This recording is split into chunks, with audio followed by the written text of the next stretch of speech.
Facebook gitu, karena bisa membaca cerita banyak gitu. Tapi generasi anak saya Instagram, jadi yang bisa video, bisa audio, di sebentar-sebentar selfie gitu kan. Kayak tadi saya lihat juga banyak yang seminarnya boleh-boleh tapi sudah foto banyak di-upload gitu kan. Nah, itu ciri khas menarik sekali. Generasi itu yang sekarang kita hadapi.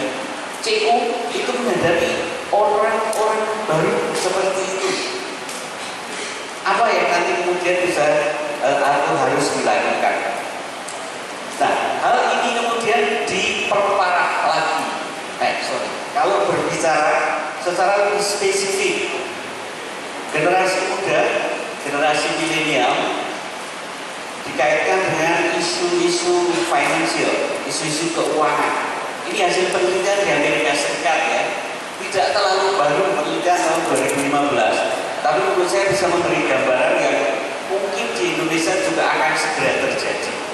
Jadi ini penelitiannya Andrew Turner 2015, respondennya 10.000 milenial, 10.000 itu banyak untuk sebuah penelitian.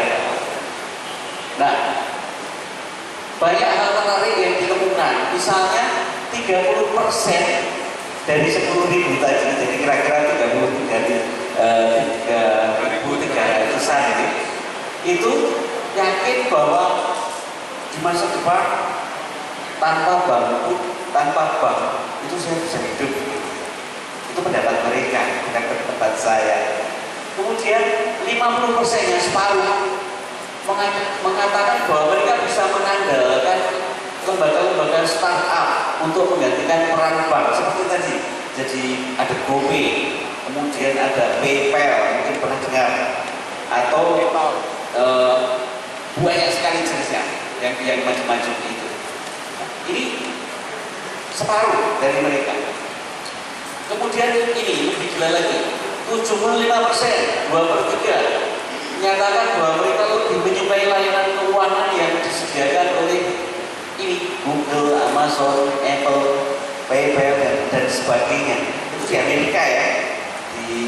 Kalau dibawa ke sini pasti ada korelasinya juga. Kemudian ini paradoks juga. 92% dari 10.000 tadi itu ternyata walaupun mengatakan aku suka ini, mereka punya rekening bank gitu. Ini kan paradoks. Kemudian 45% mengatakan bahwa jasa bank itu dilengkapi dengan yang non-bank yang tadi dipakai yang startup tadi. Nah, intinya para kaum milenial ini lebih menyukai transaksi yang cepat. Transaksi yang cepat ini ternyata kalau kita perhatikan kemudian mengandung konsekuensi. Yang pertama, transaksi cepat itu kan transaksi dengan salah satunya mobile banking gitu ya, itu SMS banking dan sebagainya. Itu kan nggak usah ngantri di counter bank, nggak usah ngantri di ATM, bisa langsung dari manapun bertransaksi begitu. Nah, ini kan kalau dikaitkan dengan generasi saya atau bapak ibu yang segenerasi dengan saya, kemudian ada yang bertentangan. Menurut kita kan kalau transaksi pakai HP saja ini kan melemahkan relasi pribadi kan, nggak ketemu orang kan. Tapi mereka suka ini yang kaum muda. Sementara kalau saya misalnya membeli permen itu, saya lebih suka ke warung kecil tetangga saya, kemudian saya bisa ngobrol begitu. Nah, anak-anak juga tidak seperti itu. Nah, nanti dengan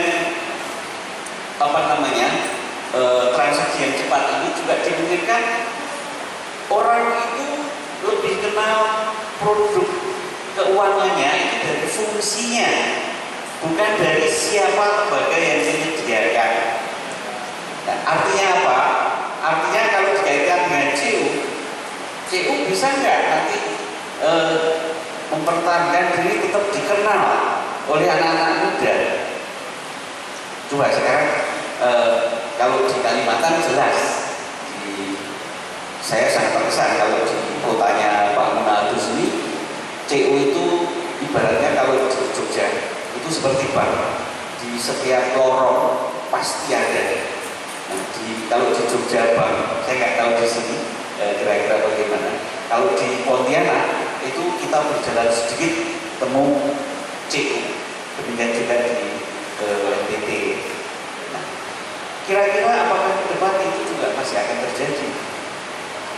Kalau ternyata anak muda itu menyukai produk yang cepat, CU bisa nggak memberi layanan yang cepat, transaksi yang cepat?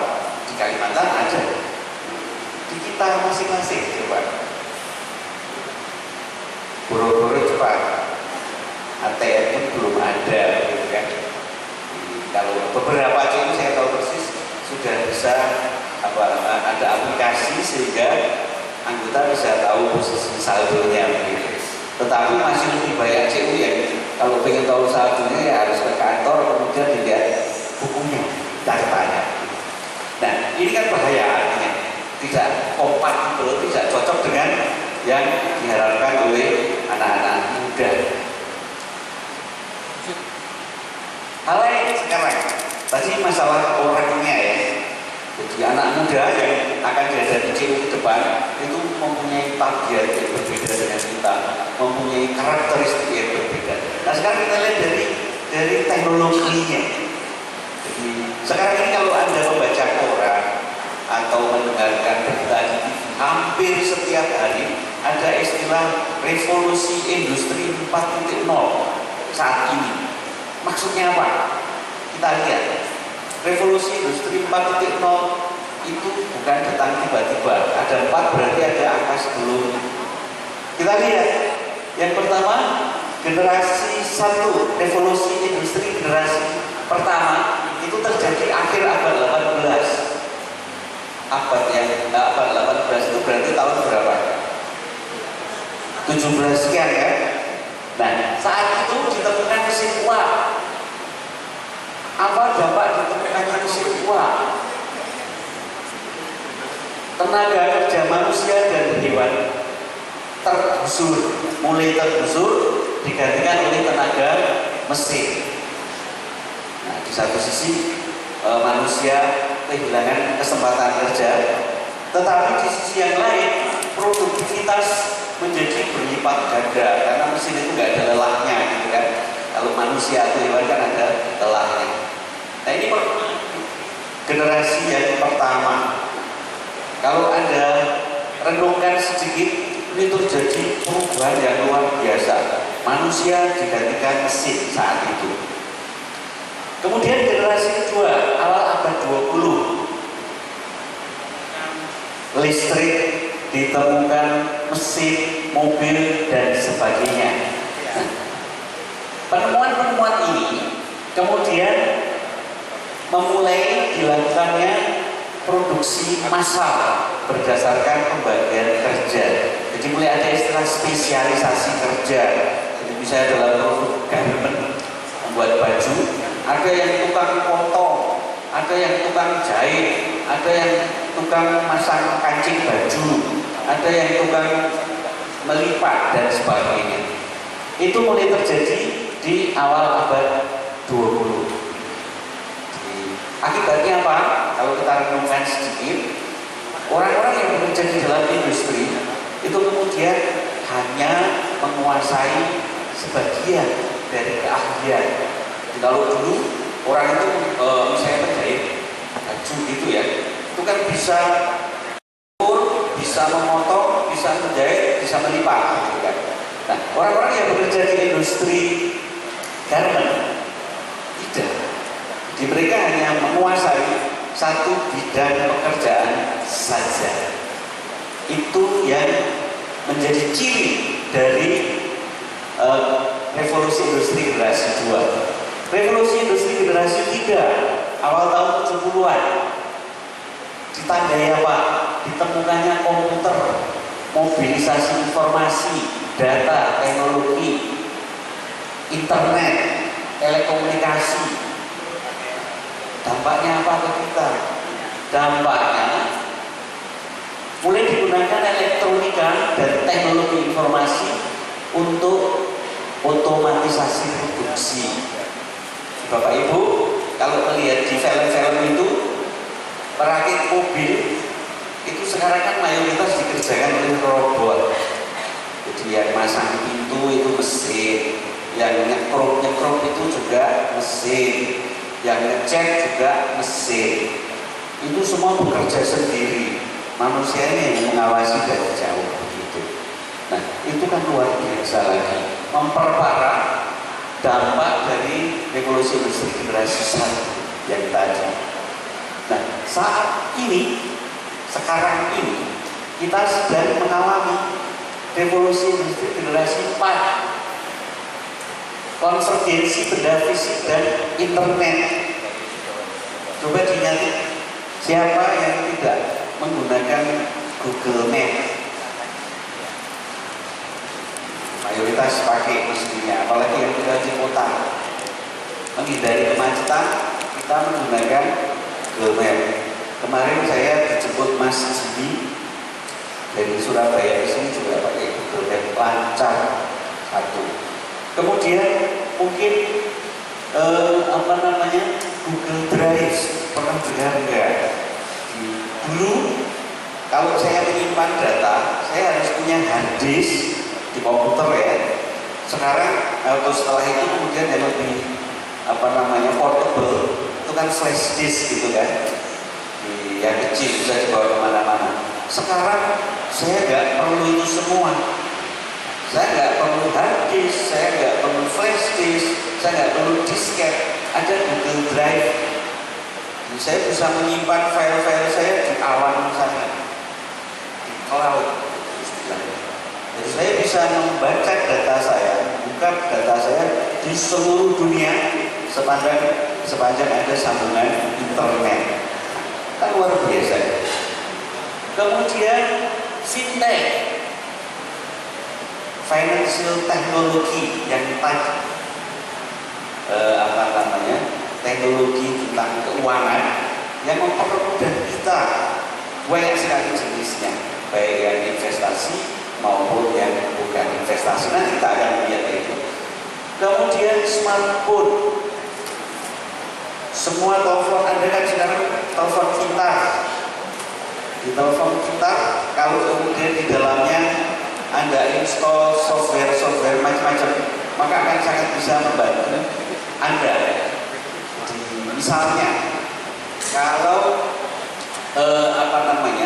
Anda ingin mempunyai catatan keuangan pribadi begitu, tidak perlu kemudian sekarang menggunakan buku lagi atau komputer. Jadi banyak sekali software yang gratis bisa di-download dari Play Store misalnya, aplikasi-aplikasi sangat sederhana yang bisa membantu kita mencatat transaksi keuangan kita sendiri, personal. Demikian juga kaitannya dengan kesehatan misalnya. Jadi saya termasuk rajin mencatat tekanan darah saya setiap pagi dan sore. Nah, ada aplikasi di Play Store yang bisa mencatat itu dan kemudian mengirimkan report tadi ke dokter. Itu yang saya lakukan. Jadi artinya apa? Teleponnya pinter bener. Nah, itu juga melaporkan ke dokter sehingga dokter tahu perkembangan kondisi tekanan darah saya, misalnya seperti itu. Nah, ini sekarang sedang terjadi. Anda bayangkan nanti ke depan, kalau kemudian teknologi sekarang sudah ada, tetapi belum sangat familiar. Orang periksa kesehatan tidak harus datang ke dokter. Jadi dari rumah dengan aplikasi-aplikasi tadi, kemudian datanya dikirimkan ke dokter. Dokter kemudian menginformasikan ke perusahaan farmasi, ke apotek misalnya, apotek yang mendelivery obat ke rumah misalnya. Itu akan segera terjadi. Kalau itu terjadi, hidup kita akan berubah secara total. Dan banyak lagi driver, supir itu nantinya juga tergusur. Di banyak mobil yang sekarang bisa tahu jalan sendiri. Sudah mulai diuji coba di Amerika, di Jepang, di Eropa. Nanti tinggal tunggu waktu saja bahwa itu akan datang ke sini. Nah, ini teknologi. Artinya ada hal yang sekarang sudah berubah. Kira-kira CU mampu nggak mengikuti perubahan ini supaya kemudian tidak dianggap kuno, tidak diposisikan sebagai fosil oleh generasi milenial tadi. Itu yang harus dipikirkan. Fintech itu apa sih? Teknologi baru, inovasi yang sebenarnya ditujukan untuk menyaingi model tradisional gitu ya, mempermudah. Jadi industri baru yang memanfaatkan teknologi untuk mengembangkan aktivitas di bidang keuangan. Jenisnya banyak sekali. Nah, sekarang kalau berbicara bahwa sekarang pasar yang dihadapi anak-anak muda tadi, anak-anak milenial tadi kan berbeda sama sekali dengan orang-orang yang sekarang mengelola CU, orang-orang yang dulu mendirikan CU. Di sisi yang lain juga teknologinya berubah total, berkembang sangat cepat. Maka perebutan pasar menjadi peperangan yang serius untuk disikapi.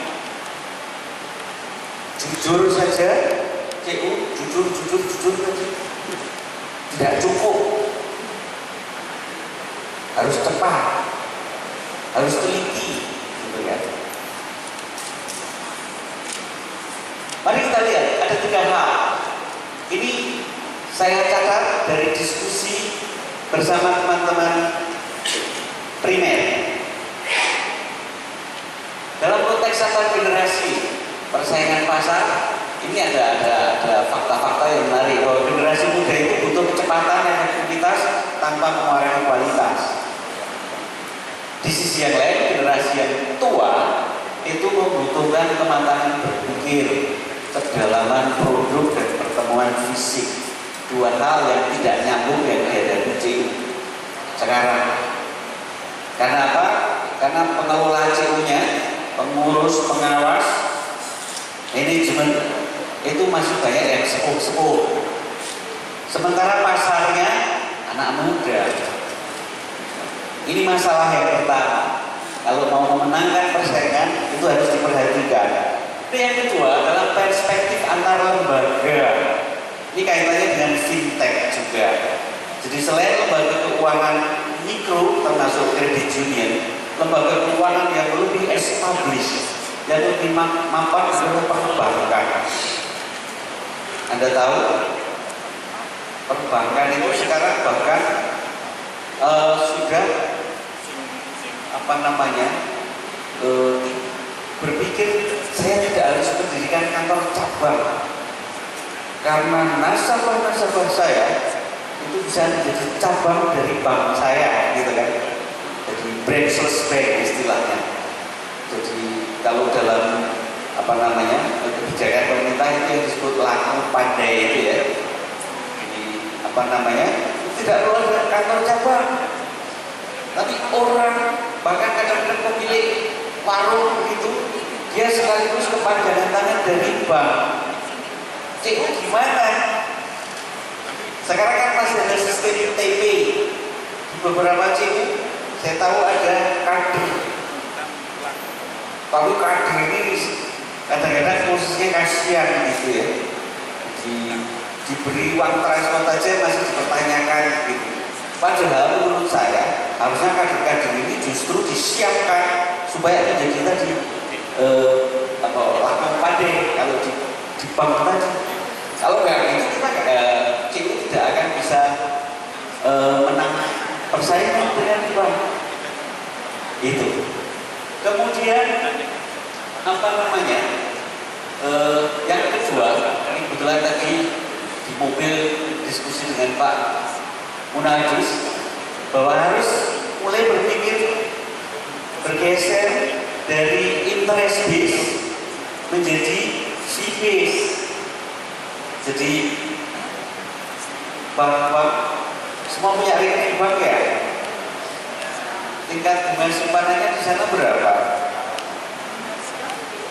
Sedikit sekali. Kalau kredit tinggi sekali.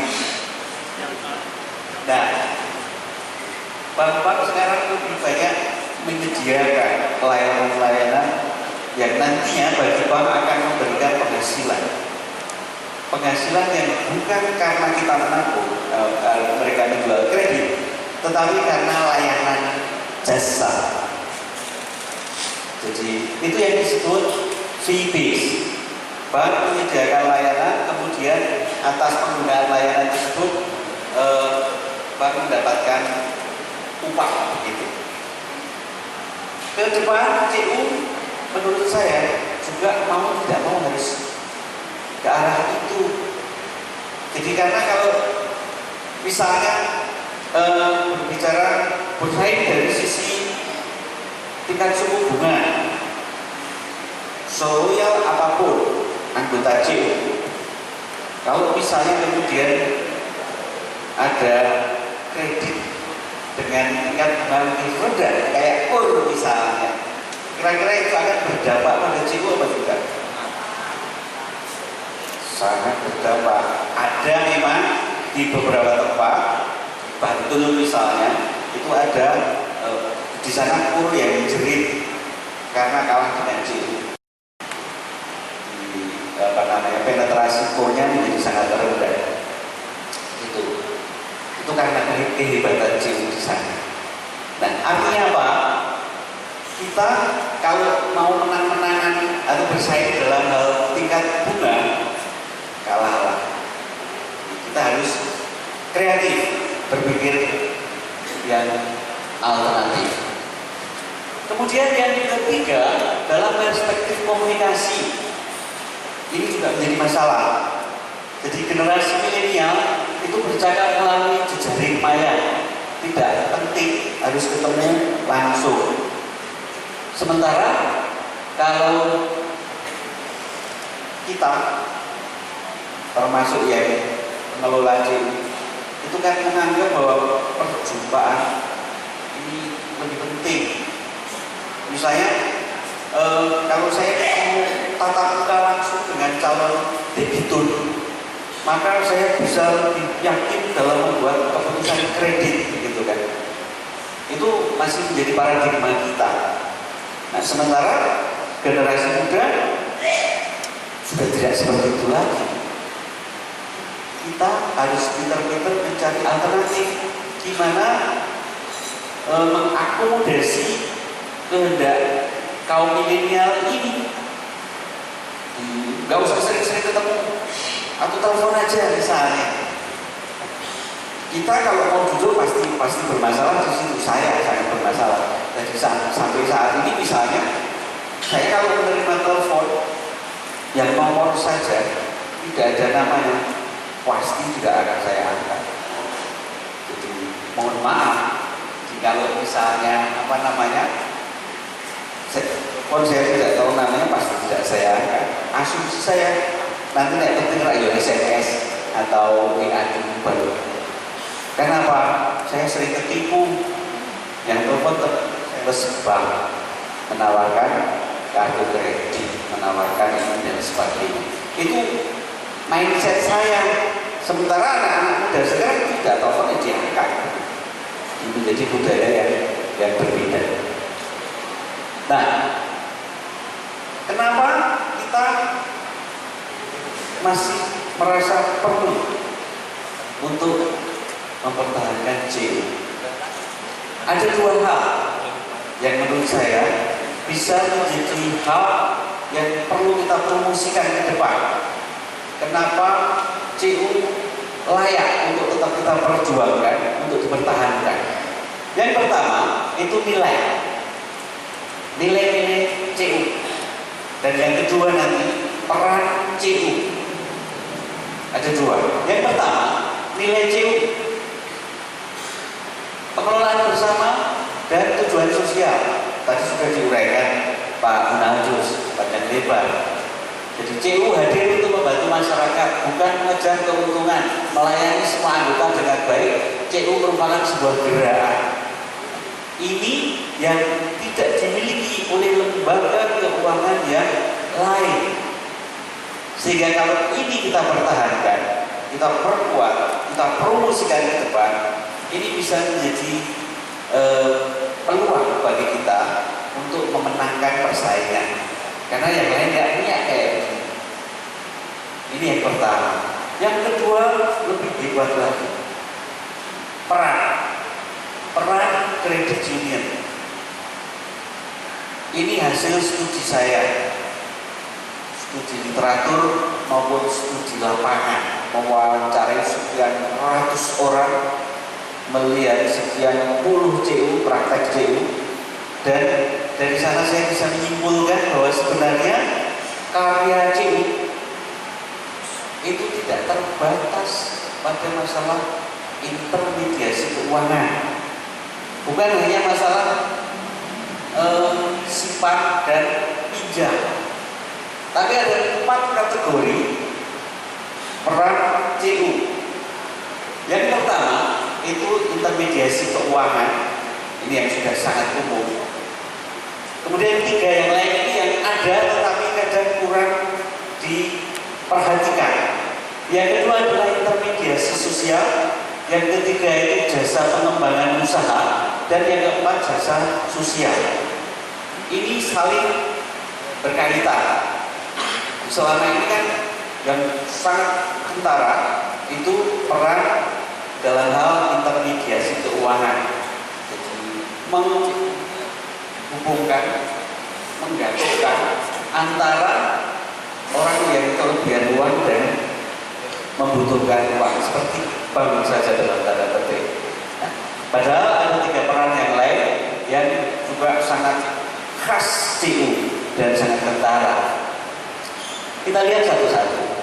Intermediasi keuangan saya tidak akan bahas karena ini sudah menjadi bidang kerja Bapak Ibu dan teman-teman sekalian, sudah sangat baik secara umum ya. Jadi kalau menurut penelitian saya, secara umum di Indonesia secara keuangan CU itu bagus. Ini bisa menjadi pembeda, bisa menjadi nilai plus bagi gerakan CU. Kemudian jasa pengembangan usaha. Selama ini mungkin juga sudah dilakukan dalam bentuk penyediaan pinjaman produktif begitu. Tetapi itu tidak cukup. Tidak cukup hanya dengan menyediakan kredit. Di beberapa CU disediakan konsultasi pengembangan usaha. Secara umum masih sedikit CU yang menyediakan layanan konsultasi pengembangan usaha. Banyak hal yang CU berkaitan dengan jasa usaha. Jadi saya punya penelitian yang melibatkan kerjasama dengan CU primer untuk mencoba menggagas bagaimana pengembangan usaha milik anggota itu bisa dilakukan secara sistematis. Jadi ide dasarnya adalah CU akan semakin berkembang dengan baik kalau usaha anggota di sektor real itu berkembang. Kalau bisnisnya anggota berkembang, maka otomatis CU juga akan berkembang. Nah, sehingga menjadi wajib menurut pendapat saya CU menggagas bagaimana mengembangkan usahanya anggota, bukan sekedar melalui penyediaan kredit, tetapi juga melalui upaya-upaya lain secara sistematis. Apakah itu pelatihan, apakah itu fasilitasi mempertemukan